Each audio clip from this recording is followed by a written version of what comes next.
하겠습니다. 하나님 감사합니다. 오늘도 십계명의 제4계명 안식일에 대해서 함께 또 공부하고 나누고자 합니다. 하나님께서 오늘 우리가 주일날 예배를 드리기 위해서 모여 있는 우리 공동체가 또 함께 참석하며 드리는 이 주일이 어떤 의미를 가지는지를 함께 고민하고 배우는 동안에 하나님의 뜻을 잘 분별할 수 있는 지혜 주시고 또 잘 이해할 수 있는 시간 되게 인도하여 주옵소서. 예수님 이름으로 기도합니다. 아멘.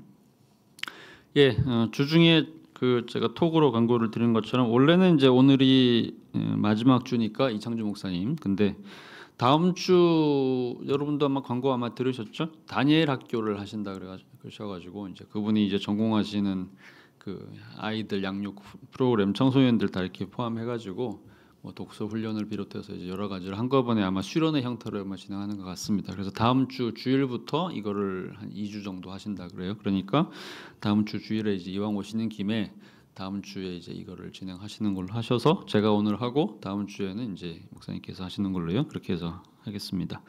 자, 그래서 이제 오늘은 이제 여러분한테 나눠드린 자료를 보시면 11페이지하고요, 12페이지에 나오는 제4계명에 대한 얘기만 오늘 하고 혹시 좀 일찍 마칠 수 있으면 일찍 마치는 것도 고려해 보도록 하겠습니다. 그래서 오늘은 4계명이고 다음 주는 이창진 목사님께서 하시고 그 다음 주에 이제 5계명으로 넘어가도록 그렇게 하겠습니다. 자, 4계명은 10계명을 뭐 우리가 정확히 모르죠. 10계명이 이제 돌판이 하나였는지 두 개였는지 잘 모르지만 아마도 이제 사람의 손이 양쪽에 있으니까 그래서 아마도 이제 일반적으로 이제 유대인 전통에서 상상하기를 두 개의 돌판이었다고 생각을 합니다. 그래서 한쪽에 아마 5개일 수도 있고 이렇게 생각하는 사람도 있어요. 유대인들이나 또는 이제 개신교에서는 주로 이렇게 생각하는데 가톨릭 천주교 쪽에서는 이거를 3개, 7개로 나눕니다. 그래서 앞에 있는 3개가 이제 하나님에 대한 계명으로 나누고 그 뒤에 있는 7개를 이제 인간에 대한 계명 이렇게 나누죠.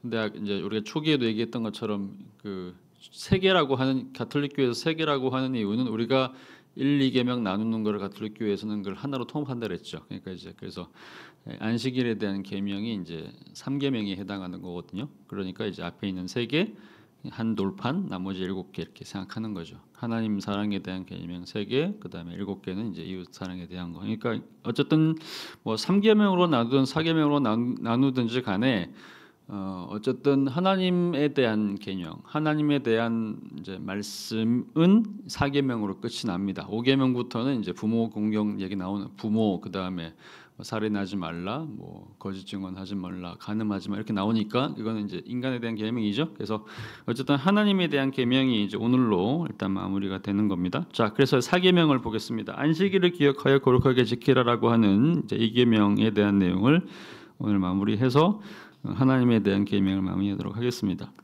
자, 안식일 또는 주일 성수 이렇게 얘기를 합니다.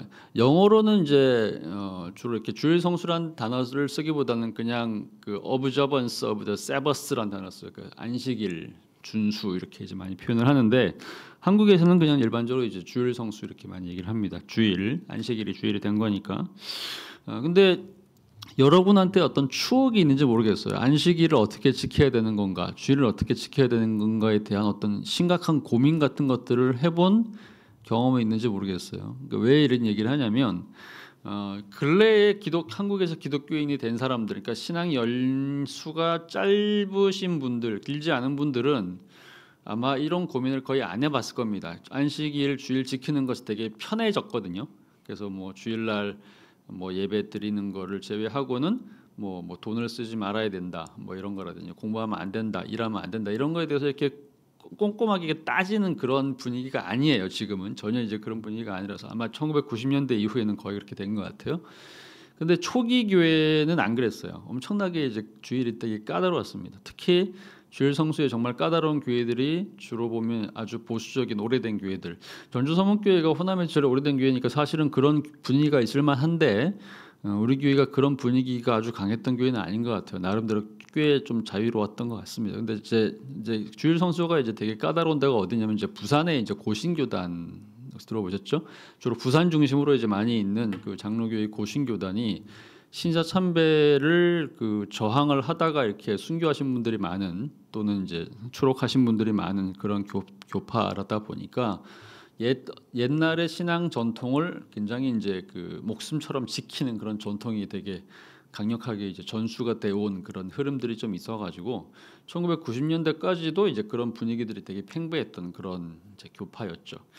저 예를 들면 이런 겁니다. 저는 이제 부산에서 이제 그 자랐는데 고등학교 졸업할 때까지.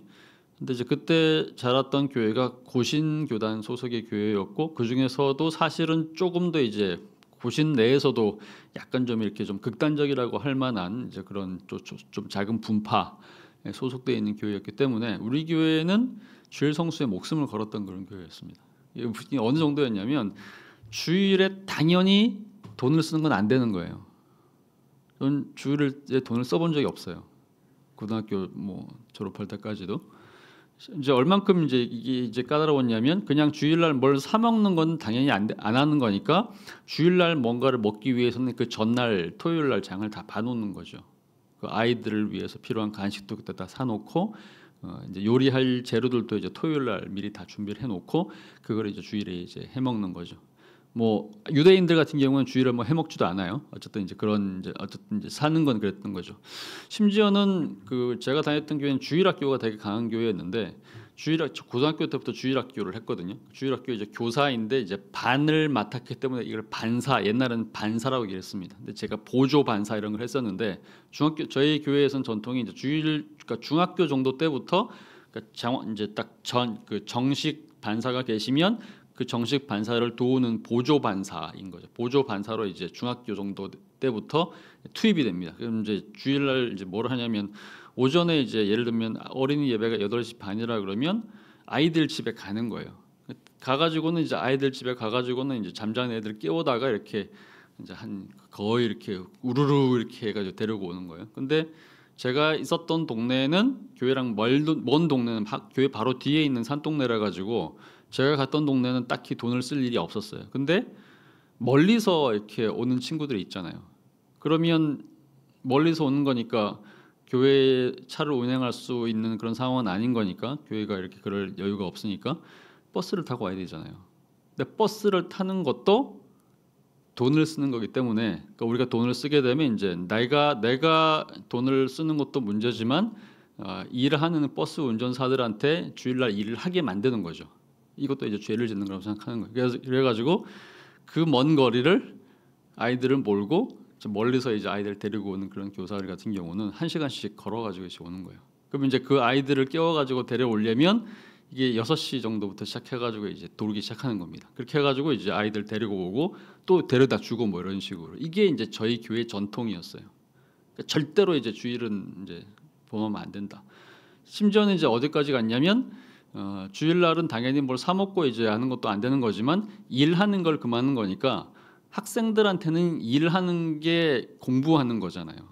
워크이죠. 우리가 워크 하드 이렇게 해야 할 때 열심히 일한다. 이게 이제 말하자면 스터디 하던데 그게 이제 학생들한테는 공부인 거죠. 우리 교회 전통은 어떤 전통이었냐면 주일에 절대로 일하면 안 된다. 그러니까 학생들은 당연히 뭐 하면 안 된다? 공부하면 안 된다는 거예요. 그래서 어떻게 했냐면 이제 뭐 공부를 잘하는 친구도 많이 있었죠. 토요일 밤 12시까지 딱 공부를 하는 겁니다. 그런 다음에 딱 12시 되면 잠을 자요. 주일날 예배를 드리고 그 다음에 오전 예배, 오후 예배까지 다 드립니다. 주일학교 봉사까지 다 하고 오후 예배 다 끝나고 나면 그 다음부터 이제 자는 겁니다. 오후 예배 끝나고 나서 이제 저녁 먹고 나서 자는 거예요. 왜 먹고 나서 자는 거냐? 주일날 뭐 하면 안 되는 거니까. 그래서 잠자가지고 주일날 저녁 먹고 나서 언제 일어나는 거냐? 12시 일어나는 거예요. 밤에 12시. 그럼 12시가 지나면 그때부터 월요일이잖아요. 공부해도 되는 거죠. 그러니까 고2든 고3이든 그때부터 12시부터 공부해가지고 새벽에 이제 2-3시간 정도 공부를 또 하고 또 잠자고 이제 그 다음날 아침에 이제 등교하고 이런 식으로. 그러니까 절대로 주일날 공부하면 안 된다. 이게 이제 제 교회가 지켰던 원칙 같은 거였거든요. 그러니까 지금 또 그 교회가 그렇게 하는지는 모르겠는데 어쨌든 간에 이제 제가 다녔던 그 교회는 어쨌든 간에 이제 전 세계 전국적으로 봤을 때 가장 주일 성수에 이제 목숨 거는 그런 아주 보수적인 교회였기 때문에 저는 이제 이 주일날을 지키는 것이 정확히 얼만큼 중요한 건가에 대한 고민을 정말 많이 하면서 자랐습니다. 왜냐하면 이제 우리 교회에서는 주일날 뭐 돈을 쓰거나 심지어는 이제 농구를 한다거나 운동을 하는 거라든지 뭐 공부하는 것마저도 이제 죄악으로 취급했던 그런 교회였기 때문에 이게 진짜 잘하고 있는 건가, 이게 정말 바른 건가? 왜냐하면 주변에 아무도 그렇게 안 하거든요. 이게 저한테는 굉장히 큰 고민이었던 거죠. 자, 그런 사례들이 여기 있는 겁니다. 자, 주일에 대한 이제 이렇게 말하자면 이제 태도가 이제 두 가지가 있습니다. 주일을 어떻게 지켜야 되는 거냐? 일단은 이제 율법주의 전통이 있죠. 제가 얘기했던 이런 종류의 형식은 이제 외부에서는 당연히 이걸 율법주의라고 얘기를 합니다. 율법을 지키는 것은 틀린 것이 아닌 거지만 율법을 과도하게 지켜서 문자 그대로 이제 하나하나를 이렇게 적용하려고 하는 거. 그렇지 않으면 이제 정죄하는 거죠. 이게 율법주의인 건데 주일에는 정말로 아무 일도 해서는 안 되는 거니까 당연히 이제 공부 안 되는 거고 매매 돈 쓰는 거 안 되는 거고 일도 하면 안 되고 여행도 가면 안 되고 그다음에 오락도 하면 안 되고 즐기는 거죠. 운동도 하면 안 되고 뭐 방문 심지어 이런 것도 안 되고 저는 심지어는 제가 친구 중에 하나가 병원에 입원을 했었는데 그 입원한 친구를 주일날 문병을 가야 되느냐 안 되느냐 문제를 가지고 굉장히 고민을 많이 했습니다. 왜냐하면 저는 가고 싶은데 가야 될 것 같은데 왜냐하면 이제 성경에서 이제 예수님께서 주일날 병 고치는 거 나오죠, 그죠? 그러니까 가야 될 것 같은데 우리 교회 분위기상 내가 그 병원 갔다는 것이 걸리면 나는 그때부터 굉장히 욕을 먹게 된단 말이에요. 그러니까 이제 못 가는 거예요. 아니면 숨어서 이제 몰래 갔다가 나중에 주일 오후 예배 빠진 것이 걸려가지고 이제 엄청나게 이제 혼나는 이제 그런 일도 있기는 있었어요. 그래서 이제 이런 것들이 이제 굉장히 이제 보수적인 교회에서 얘기되는 건데, 그러니까 그럼 주일날 가능한 건 뭐냐? 오직 예배드리고 교회에서 봉사하는 것만 가능하다. 귀가에서도 쉬는 것 이외에는 아무것도 하면 안 된다. 심지어는 저는 TV를 봤는데 우리 집은 그렇게 율법적이지는 않아서 장로님 집안이나 안수 집사님 집안 이런 데서는 TV도 못 보게 했습니다. TV도 안 봤어요. TV도 딱 12시 이전에 딱 보고 끝내고 그 밤에 이제 12시 지나서 이제 켜고 이런 식으로 굉장히 이제 엄격한 그런 형식이 있었던 거죠. 자, 그러면 이제 이런 것들이 왜 있었느냐? 왜 우리 교회는 그렇게 했느냐? 특이하게도 한국교회 초대교회 전통이 그랬어요. 한국에 처음 들어왔던 선교사들은 이렇게 율법적인 사람들은 아니었는데 아마 이제 이게 한국에 와가지고 한국에서 처음 이제 주일 성수를 경험한 사람들이 이거를 한국화 시키는 과정에서 굉장히 이제 유교의 어떤 그 철저한 자기 절제 이런 거 있잖아요. 강조했던 그 전통이랑 결합해가지고 선교사들도 감당하지 못할 만큼의 어떤 엄청난 이렇게 보수적인 형태의 그런 율법주의를 이제 한국 교회가 만들어낸 것 같습니다. 특히 이제 경상도 쪽이나 평양 쪽이 되게 강한 전통이 있었다고 얘기할 수 있죠.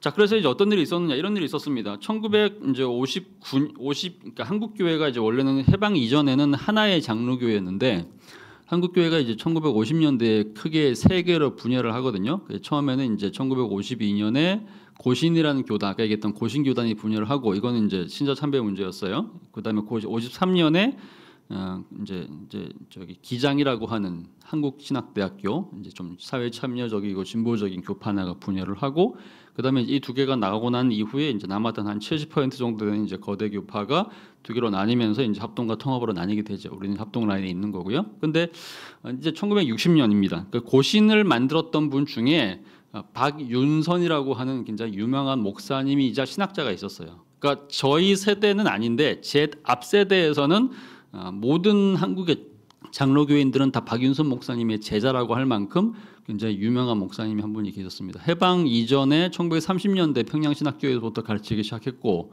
평양신학교가 이제 신자참배 거부하면서 문을 닫고 난 이후에는 만주에서 가르치다가 해방 이후에 이제 고신 쪽에 합류를 하신 거죠. 그다음에 이제 고신에서 여기 나오는 겁니다. 1960년에 고신에서 쫓겨나요.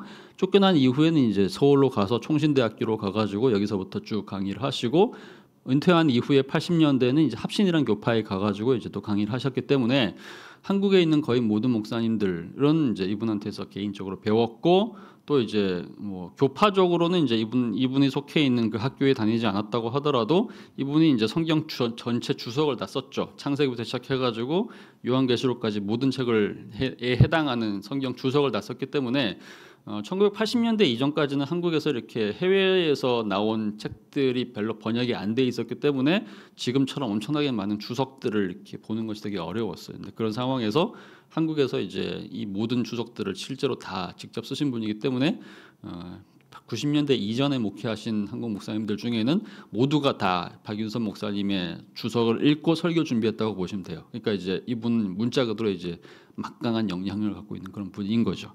근데 이분이 이제 고신에 있다가 원래 이제 고신이라고 아까 얘기했던 그 신여 참배를 거부했던 굉장히 이제 뭐 엄청난 이렇게 순교자의 전통을 갖고 있는 그 교파에 속해 있다가 1960년에 고신에서 잘립니다. 그러고 나서 이제 서울로 와가지고 총신대로 가게 되거든요. 근데 이분이 잘린 사건이 있어요. 그 사건이 뭐냐? 이게 바로 스푸너라고 하는 사건입니다. 이게 무슨 얘기냐 이런 거예요. 이분이 이제 고신교단의 이제 간판이었고 어떤 면에서는 이제 고신이 이제 부산에 학교가 있었지만 그럼에도 불구하고 소위 이제 한국 보수교단의 일종의 이제 메카 역할을 하면서 중요한 어떤 기능을 하는데 이분의 존재가 되게 중요한 역할을 했던 겁니다. 왜냐하면 한국 교회에서 가장 유명한 목사 중에 하나였기 때문에 신학교 교수이기도 했었고, 근데 이런 일이 있었습니다. 스푸너라고 하는 사람이 이제 선교사였어요. 미국에서 이제 활동하는 선교사였는데 미국 사람이었는데 한국에 와가지고 이제 고신대학교에서 이제 강의를 하게 된 거예요. 근데 이분이 강의를 하다가 한 몇 년 정도 이렇게 강의를 하다가 이제 안식년인지 아니면 이제 완전히 귀가하는 건지는 정확히 잘 모르겠는데 어쨌든 간에 이제 미국으로 갈 일이 생긴 겁니다.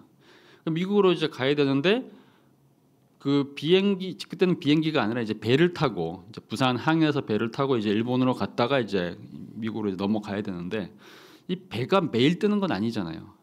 그죠? 배는 매일 뜨지 않고 아마 특정하게 정해진 시간에 뜰 겁니다. 그래서 그날 따라서 이분이 귀국을 해야 되는데 귀국하는 날이 이제 주일로 잡힌 거예요. 그러니까 그 이제 배는 뭐 안식일을 지키는 배가 아닌 거니까 그래서 이제 주일날에 이제 이 배가 뜨기로 된 겁니다. 근데 이제 아무래도 이제 고신에서 이제 강의하는 그 외국인 선교사이시고 또 이제 우리 그때 한국이 되게 가난했으니까 그 외국으로부터 굉장히 재정적 지원도 많이 받는 상태라고 하니까 학교의 고려 신학교의 교장이었던 박윤서 목사님이 이분을 이제 환송을 하러 이제 나가야 되는 거죠. 그러니까 이제 이분을 환송하러 이제 나간 건데 원래 배 시간은 언제였냐면 아침 일찍 출발하는 배였다 그래요. 그러니까 이제 이분이 이제 이분을 태워 드리고 뭐 환송을 하고 나면 11시 예배는 그 근처에 있는 고신교단 어느 교회에서 예배를 드릴 생각을 하고 이분이 이제 같이 간 겁니다. 근데 문제가 생겼어요. 어떤 문제가 생겼느냐? 이 배라는 거는 이게 이제 그 몇 가지 절차들이 있잖아요. 그러니까 티켓 검사하는 것도 있고 일종의 그 출국 수속 이런 것도 있을 것이고 또 이제 날짜나 이런 거 기상 상태에 따라서 배가 뜨고 말고가 결정되는 거니까 이게 아침 8시에 출발해야 되는 배를 아침 8시에 출발할 수 없게 돼 버린 겁니다. 그러니까 저 11시 12시까지 이제 출국 수속과 관련해 가지고 또 이제 날씨 관련해 가지고 이 배가 출발하는 시간이 늦어진 거예요. 그러니까 이제 이분이 이제 안절부절 못하다가 어떻게 하기로 했냐면 일단 약식으로 예배를 드리자 이렇게 해가지고 선상에서 일단 배를 탄 상태에서 이제 출발 안 한 상태였는데요. 선상에서 이제 그 환송하시는 분들이 모여가지고 약식으로 간단하게 예배를 드린 거예요. 그리고는 이제 예배를 드리고 이분을 보내면서 이제 오후 예배를 만약에 갈 수 있으면 딴 데를 가자라고 생각했던 거죠. 일단 그렇게 해가지고 이분을 환송해서 보낸 겁니다. 자, 그런데 문제가 생긴 겁니다. 이분은 신앙의 양심상 주일날 훌륭한 손님을 우리한테 굉장히 중요한 손님을 어쩔 수 없이 배웅한 거니까 이거는 주일을 위반한 것이 아니다. 그리고 심지어는 예배를 안 드린 것도 아니고 약식이긴 하지만 예배 드렸다. 그리고 그 장소가 교회는 아니었지만 어쨌든 예배를 드렸던 것이고 그 다음에 이제 손님을 환송하는 중요한 일을 한 거니까 이거는 주일 성수 위반한 것이 아니다 이렇게 얘기를 주장을 한 거죠. 근데 교파에서는 고신 교단에 있는 총회에 있는 여러 이제 저명하신 목사님들은 아니다. 신학교 교수직이나 되는 양반이 주일날에 손님을 배웅한다는 명목으로 제대로 예배도 안 드렸다. 그러니까 당신은 뭐다? 주일 성수를 어긴 거다. 당신은 신학교 교수로서 자격이 없다. 이렇게 얘기를 한 겁니다. 처음에 이제 이런 얘기가 한두 명 사이에서 나오다가 결국 총회에서 결국에는 이것을 이제 합의를 봐가지고 어떤 결론을 내렸냐면 신학교 교수였던 박윤선 목사가 사과를 하고 당신이 했던 죄에 대해서 죄책을 고백을 하고 사과를 하고 일시적으로 어느 정도 이렇게 신학교 교수직에서 이제 물러나는 그런 종류의 어떤 행정 절차까지도 밟은 다음에 회개의 결과가 분명하게 되면 다시 복귀시켜주겠다 이렇게 얘기를 한 겁니다.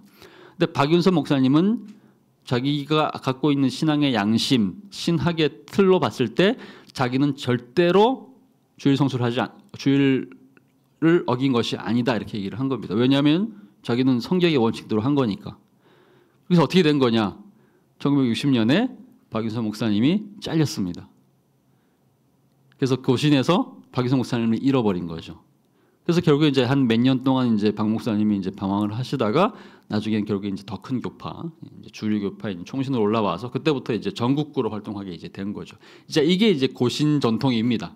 이 전통이 이제 1960년대부터 이어져 가지고 제가 이제 주일학교를 다니고 있던 1980년대까지도 이제 이어졌던 전통이라서 이게 이제 우리가 제가 속해 있던 교회가 갖고 있는 그런 전통이었다는 거죠. 이게 이제 하나의 율법주의 한 형태라고 할 수 있는 건데 여러분 이런 거 경험한 적 있어요?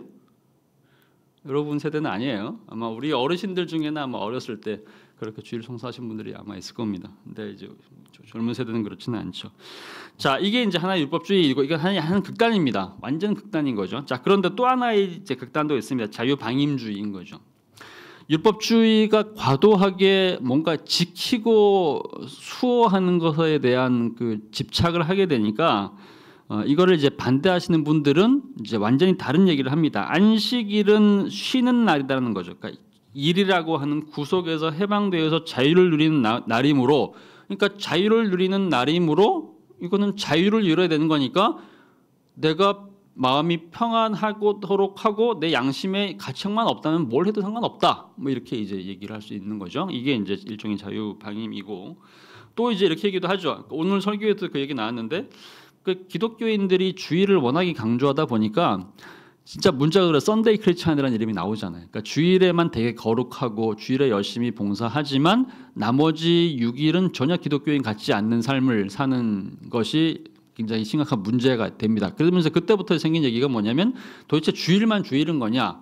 그러니까 안식일이라고 구약 시대에는 안식일이라고 딱 정해놓고 그날만 지킨 거였지만 이제 신약 시대는 예수님이 오고 난 이후에 이제 인자가 안식일을 주의는 거니까 이제 주님을 믿는 날로 바뀐 거 아닌 거니까 주님은 우리 주님이 우리의 주님인 날은 주일만 그런 것이 아니라 일주일 내내가 다 주일인 거 아니냐 그렇게 된다면 그러므로 일주일 내내 다 똑같이 살아야 되는 거지 주일만 특별하게 살 필요 없지 그런 거니까 예배를 드리는 것을 제외하고는 주일이나 평일이나 아무 상관없이 그냥 똑같이 살면 되는 거다 이렇게 이제 되게 편안하게 생각하게 되는 이제 전통이 생기게 된 거죠. 이것이 자유방임주의입니다. 그래서 이제 주일날 뭐든지 상관없다 이렇게 얘기가 되는 거예요.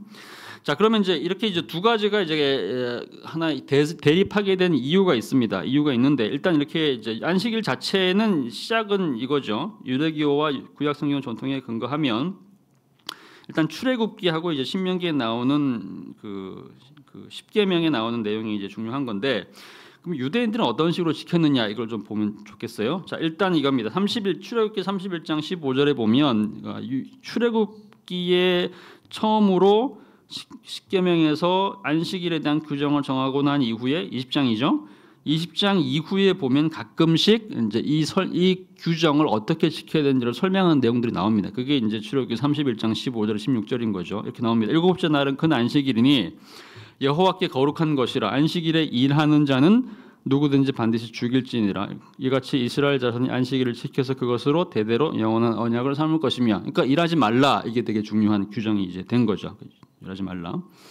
자, 그래서 이제 이 규정이 안식일이 되게 중요한 유대인의 특정 같은 것들이 이제 됐기 때문에 이 전통에 근거해서 실제로 신약 시대까지도 이 전통에 따라서 살았던 사람들이 있었죠. 그 대표적인 사람들이 이제 바리새인들인 겁니다. 그 바리새인들이 누가복음 6장에서 이런 얘기 나옵니다. 예수님의 제자들이 밀밭 사이로 지나가면서 이제 이삭을 잘라서 너무 배가 고프니까 이제 손으로 이제 뜯어 먹은 겁니다. 그러니까 밀에 있는 그 싹을 연한 순을 뜯어다가 막 먹으니까 바리새인들이 비판을 하는 거죠. 바리새인들은 어쨌든 간에 이제 예수님과 그의 제자들의 꼬투리를 쳐내려고 하는 거니까 안식일을 위반한 자들이 어떻게 유대교 전통 안에서 선한 어떤 행동을 하는 사람들로 인정될 수 있는 거냐 비판을 한 거죠. 그래서 안식일에 하지 못할 일을 했다. 그러니까 당신들은 유대교인들하고 얘기할 수 없다 이런 얘기를 한 겁니다.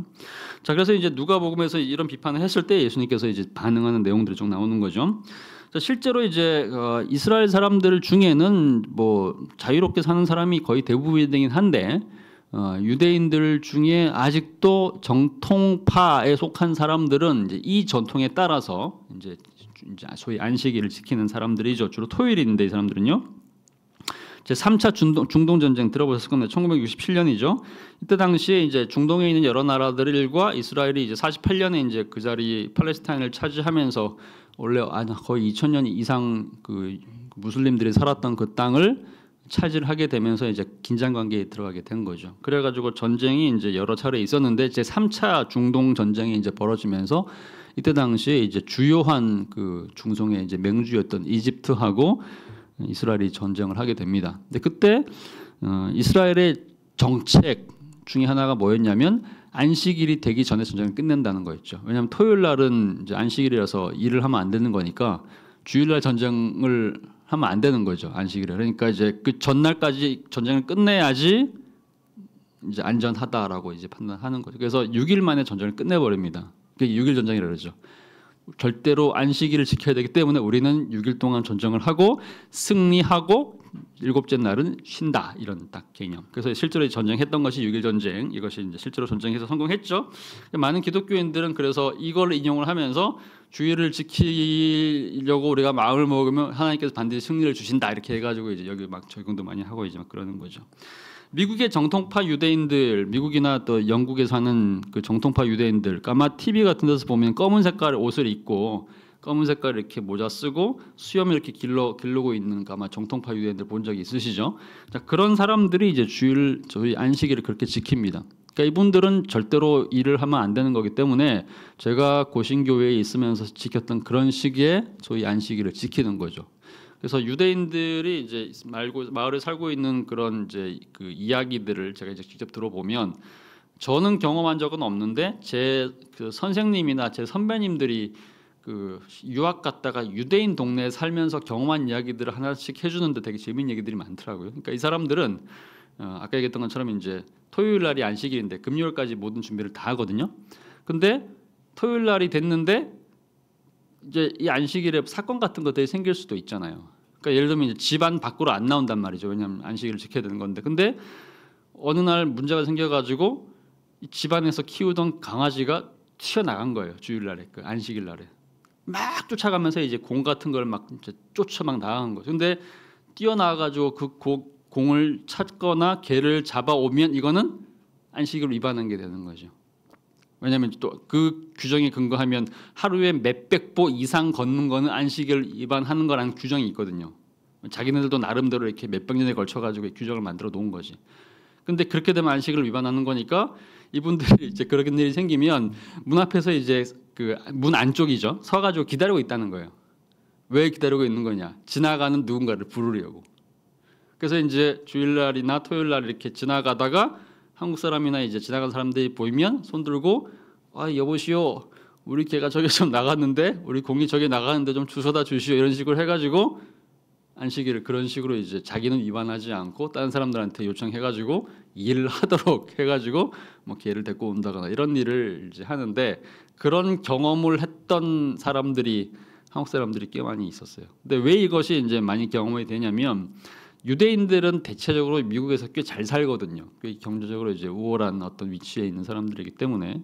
근데 이런 사람들이 사는 동네가 꽤 부촌인 경우들이 많죠. 근데 한국 사람들이 주로 이렇게 결국에는 이제 시간 지나가지고 한국 사람들이 공동체가 형성이 되면 처음에는 이제 가난하니까 주로 이렇게 도시에 있는 그런 이제 슬럼가를 살다가 나중에는 한국 사람들은 더 유대인들이 사는 그런 좋은 동네를 다 이사를 가서 산단 말이죠. 그러니까 한국 사람들 유학생들도 주로 그런 동네에 정착을 처음 합니다. 그러니까 유대인들이랑 접촉할 일들이 생기는 거죠. 그런 마을에서. 그래서 이제 이런 종류의 경험들을 하면서 유대인들 정통파 이렇게 지키더라 이렇게 얘기를 해주는 그런 경우들이 꽤 있었습니다. 저는 이제 그런 얘기를 몇 번 들었다는 얘기예요.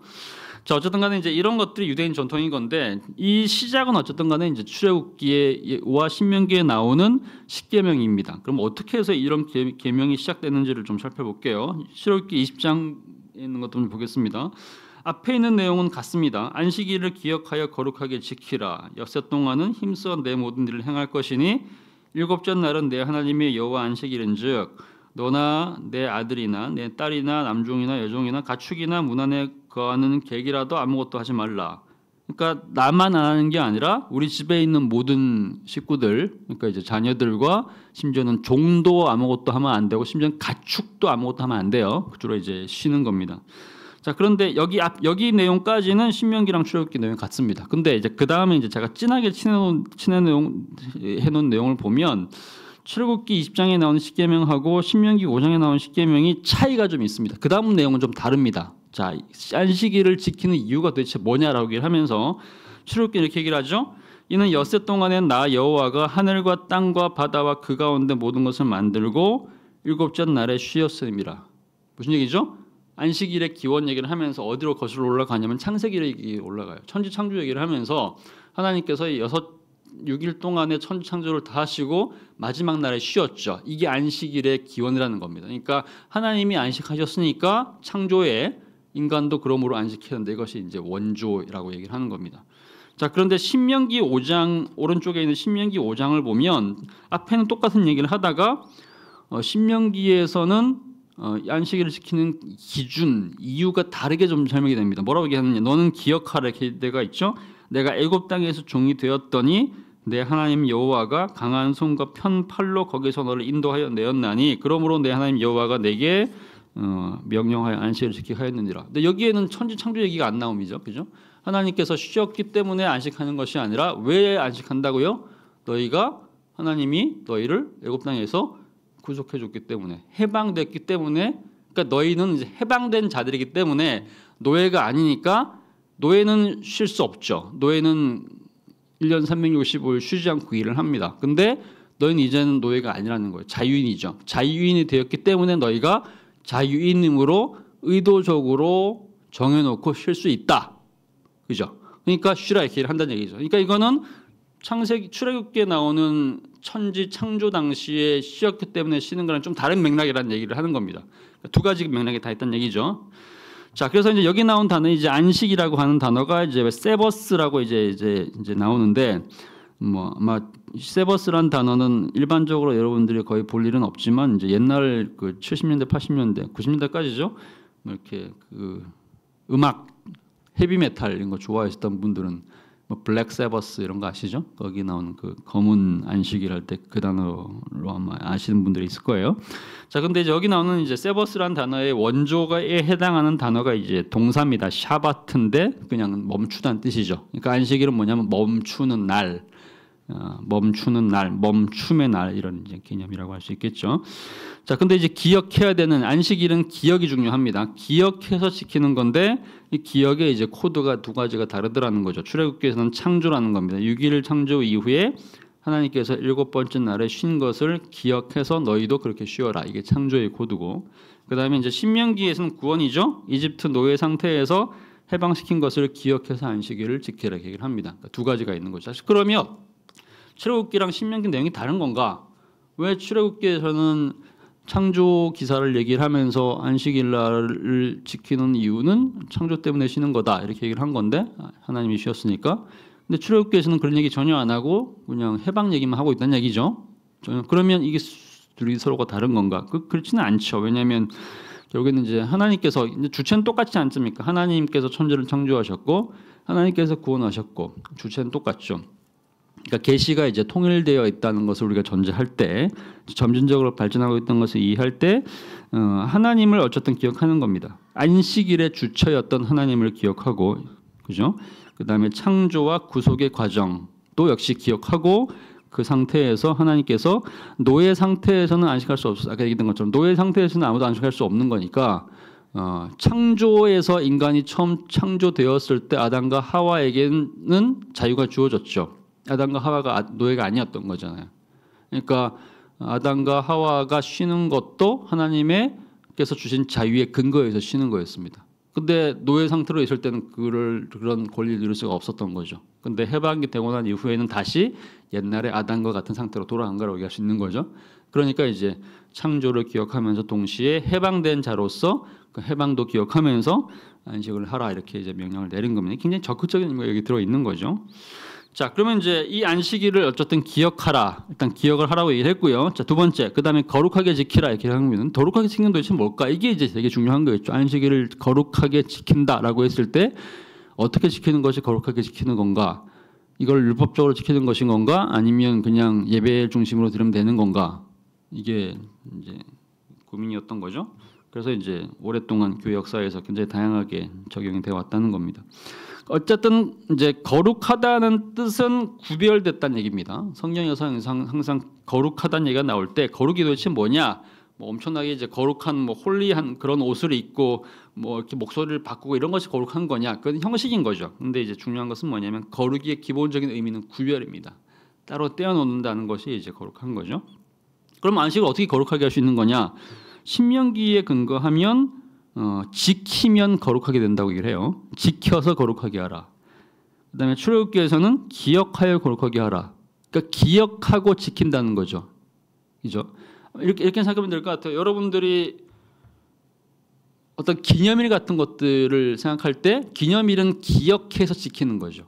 그러니까 여러분들이 갖고 있는 뭐 결혼 기념일이라든지 생일이라든지 아니면 이제 기일 같은 것들이 있다 그러면 이것은 의도적으로 특정한 날을 기억해서 그것을 지키기로 합의한 거죠. 그래서 이제 그날이 되면 여러분들이 이제 일상의 주요한 다른 일들을 막 하면서 살다가도 그날이 되면 모여가지고 함께 기억하고 케이크를 켜고 축하하고 막 그러는 거잖아요. 뭐 기념도 마찬가지. 그러니까 기억하게 되면 자연스럽게 이것을 지키게 되고 특정한 어떤 의미를 부여한 날로 자리를 잡게 될 겁니다. 그죠?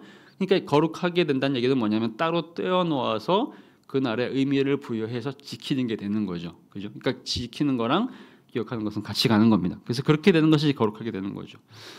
자, 그래서 이제 안식일을 지키는 건데 아브람 요수와 헤셀이라고 하는 이제 유대인 철학자이자 유명한 작가가 이런 얘기를 한 겁니다.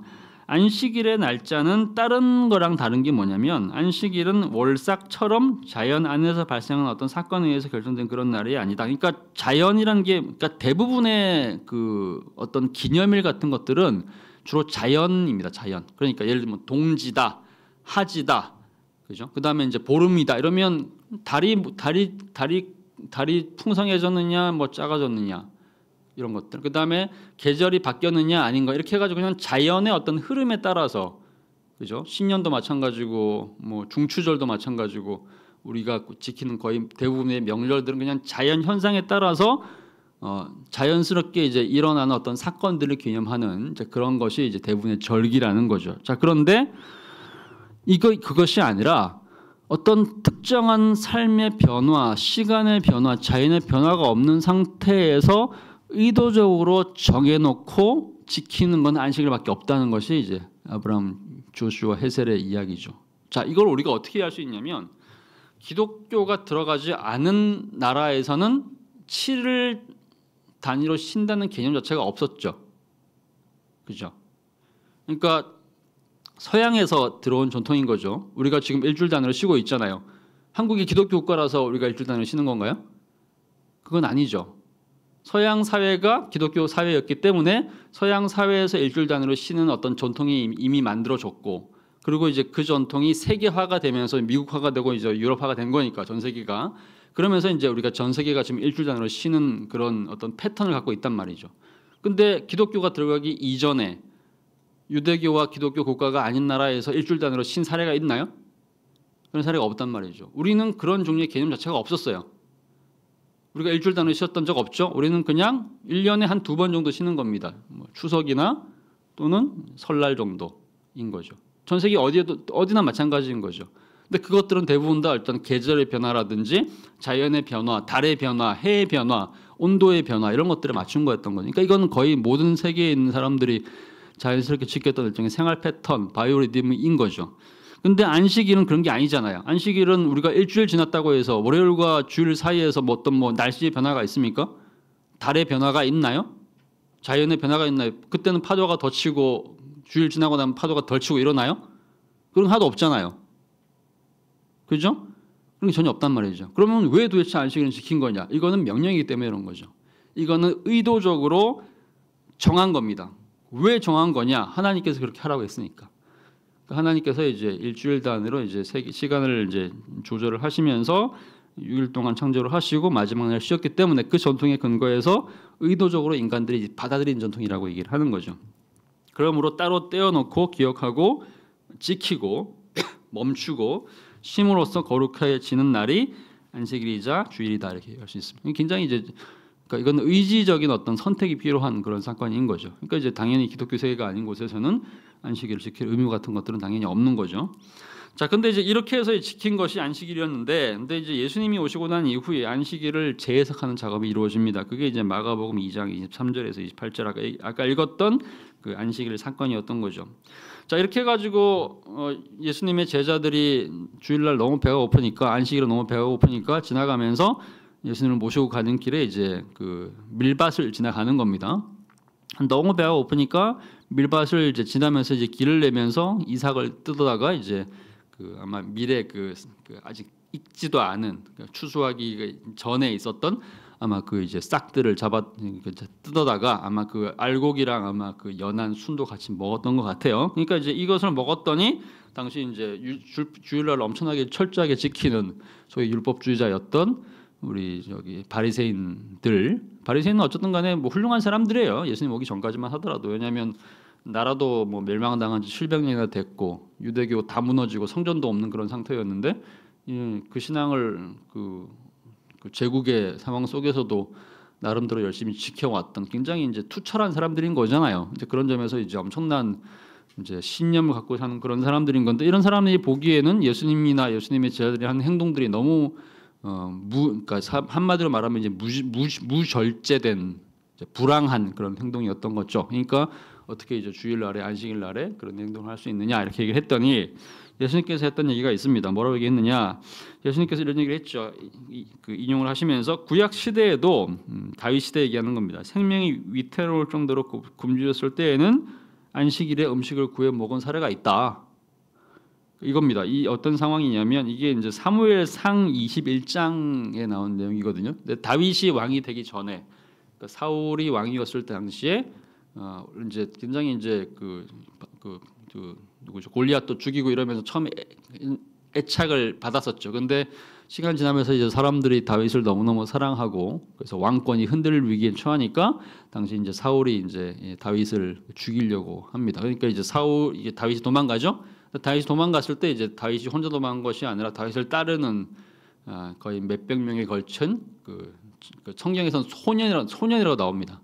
아마 이제 10대나 20대 초반에 아마 청년들이었겠죠.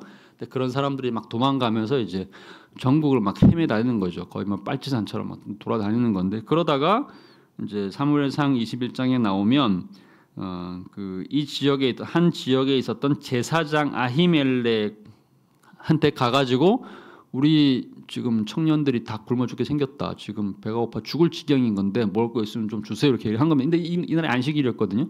그러니까 이제 안식일이니까 그러니까 돌아다니는 것도 사실 안 되는 거고 뭘 이렇게 먹기 위해서 뭔가 만드는 것도 안 되는 거고 이러는 거죠. 그런데 이날 가가지고 이제 배고프다 달라 그랬더니 이제 아히멜렉이 이제 갖고 있는 것이 빵밖에 없다. 근데 그 빵도 일반인들이 먹을 수 있는 빵이 아니라 제사장들만 먹는 소위 이제 거룩하게 구별된 빵밖에 없다.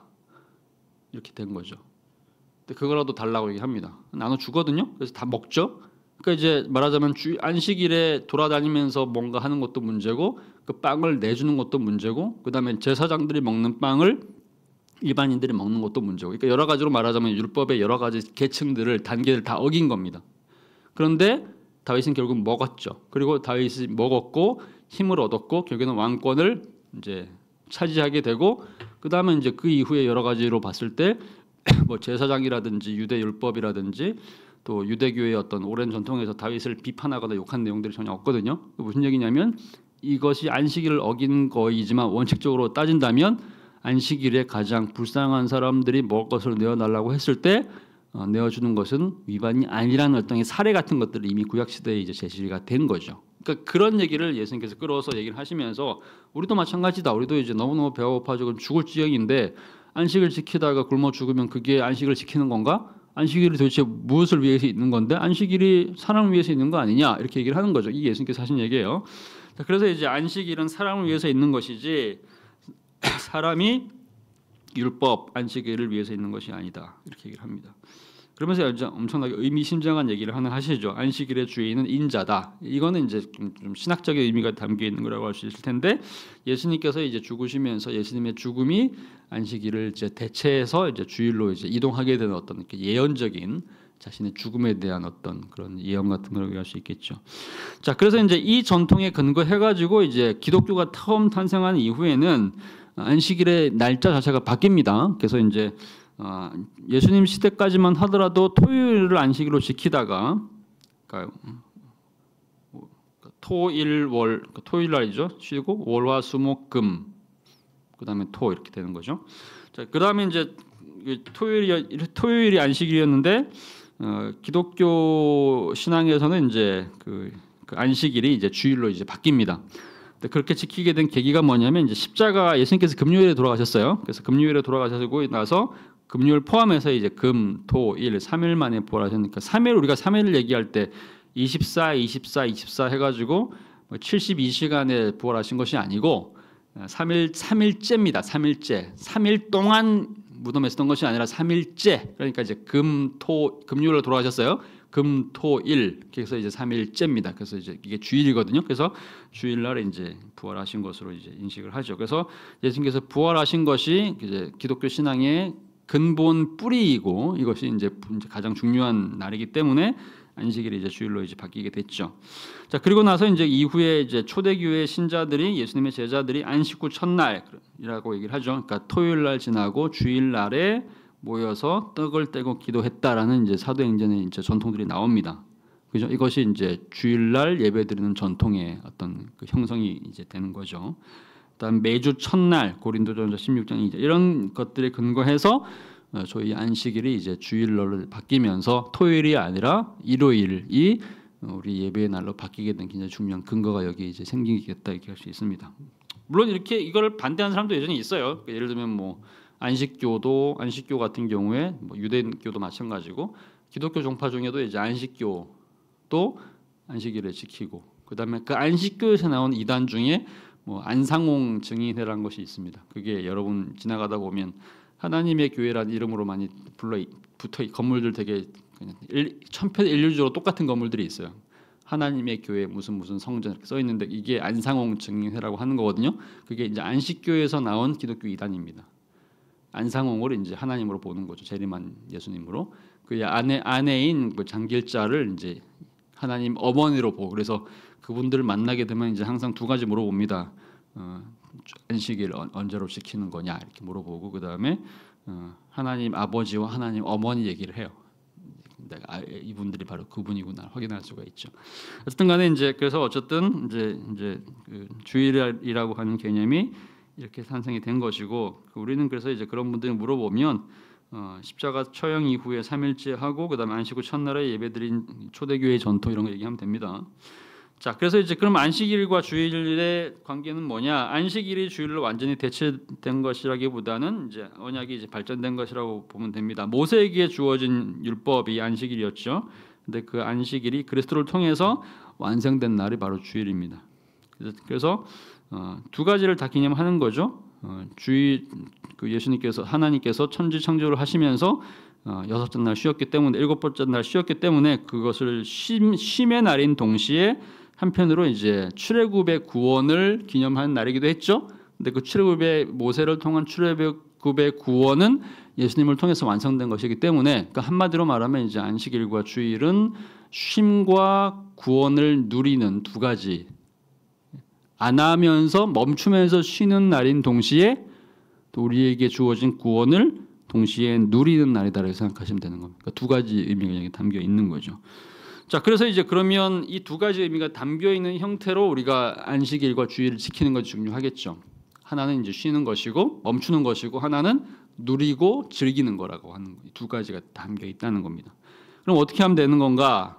여기 물어봤을 때 그래서 웨스민스터 소위르 문답입니다. 장로교의 표준 신앙인 고백인 거죠.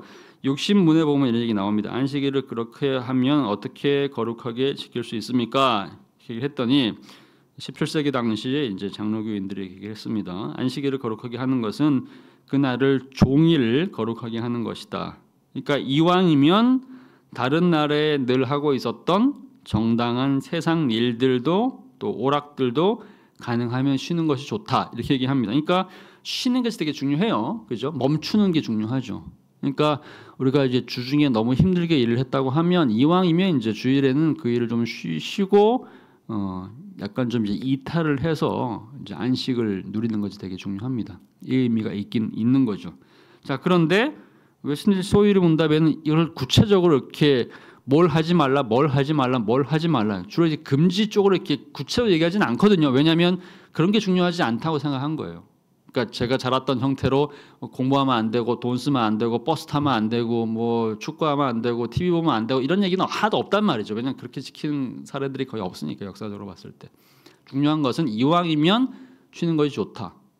근데 오늘날 같은 경우는 이제 굉장히 좀 자유롭게 지킬 수 있는 시대가 됐지만 아마 20세기 이전까지는 안식일을 자유롭게 지킬 수 있는 사람 자체도 거의 없었을 겁니다. 그러니까 이제 뭐 왕족이라든지 뭐 성직자라든지 아니면 이제 부유한 귀족을 제외하고는 일주일 단위로 쉴 수 있는 사람 자체가 거의 없었겠죠. 왜냐하면 노동 시장에서 소위 이제 인권도 발전하지 않았고 노동권도 발전하지 않았고 노조도 없었던 그런 사회에서 주일이라고 쉬게 해주나요? 소위 주인이 또는 고용주가 그런 사례는 거의 없었죠. 그죠? 그러니까 어떤 면에서는 안식일이 존재한다는 얘기, 안식 규정이 존재하는 얘기는 또 안식일 규정을 제대로 지키라고 교회가 압박하는 거는 어떤 면에서는 굉장히 강력한 일종의 노동 운동 같은 거라고 할 수 있어요. 그죠?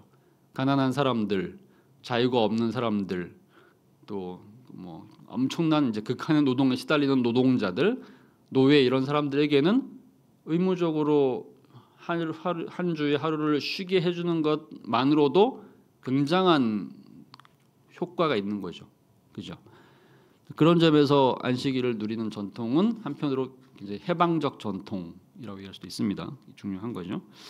자, 그러면 그 시간은 도대체 뭘 하는 거냐? 일단 쉬는 것도 중요하지만 아무것도 안 하는 것도 중요하지만 하는 것도 중요합니다. 그러니까 청지 창조에서 출애굽기에서 얘기하는 것처럼 하나님께서 쉬셨기 때문에 우리가 쉬는 것도 중요하지만 한편으로는 이제 그날이 해방의 날이기 때문에 구원을 기념하는 날이기 때문에 구원을 기념하는 사람들은 모여서 뭘 하는 거냐? 구원을 주신 하나님께 감사하는 일종의 의식을 행하게 되겠죠. 그죠? 그게 뭐죠? 그게 바로 예배인 거죠. 그래서 안식일은 이제 아무것도 안 하고 쉬는 것이 제일 중요하지만 또 한편으로는 이제 그날이 하나님께 이제 시간을 드리는 시간이다. 그래서 공적인 예배와 사적인 예배에 사용하는 것이 중요하고 그날을 그다음에 만약에 반드시 해야 되는 부득이한 일이 있다면 그러니까 예를 들면 이제 뭐 소를 농사짓는 사람이다. 집에서 뭐 목장주다. 그러면 그 뭐 우리는 주일날 밥 먹지만 뭐 소들한테는 우리가 쉬니까 너네도 먹지 마 이렇게 할 수는 없잖아요. 그러니까 소나 개한테 밥 줘야 되겠죠. 산책도 해야 되겠고 그러니까 이제 그런 것들 부득이하게 해야 될 일들을 할 것이고 식물은 물도 줘야 될 것이고요. 그다음에 자비를 베푸는 일에 사용할 수 있습니다. 그러니까 이제 이게 되게 중요하죠. 그러니까 유대인들 중에서 특히 그 아까 얘기했던 바리새인 같은 경우는 그러니까 예수님에 대해서 이제 항상 걸고 넘어졌던 것이 누가 도대체 이웃이냐 이것도 걸고 넘어졌지만 안식일에 도대체 병 걸린 사람이나 아픈 사람이 있어도 어떻게 해야 되는 거냐 그럴 때도 안 된다. 이게 유대인 여기 서기관들과 바리새인들의 규정이었던 거죠. 근데 예수님께서는 안식일에 이제 선을 행한 것은 옳다. 안식일에 병자가 이제 병이 나서 아프면 그를 치료하는 것이 당연히 기독교인들이 해야 될 일이다 이렇게 얘기를 했죠. 자, 그런 점에서 이제 이 두 가지가 이제 적용되는 겁니다. 소극적인 면에서 안 하는 거죠. 안 하는 것이 있고 멈추고 충주하는 것이 있습니다. 그러니까 두 가지 의미죠. 안 하는 겁니다. 멈추는 거 이게 안식일이죠. 또 한 가지는 반대로 적극적인 의미가 있습니다. 해야 되는 것이 있어요. 가장 중요한 것은 예배죠. 예배는 해야 되는 겁니다.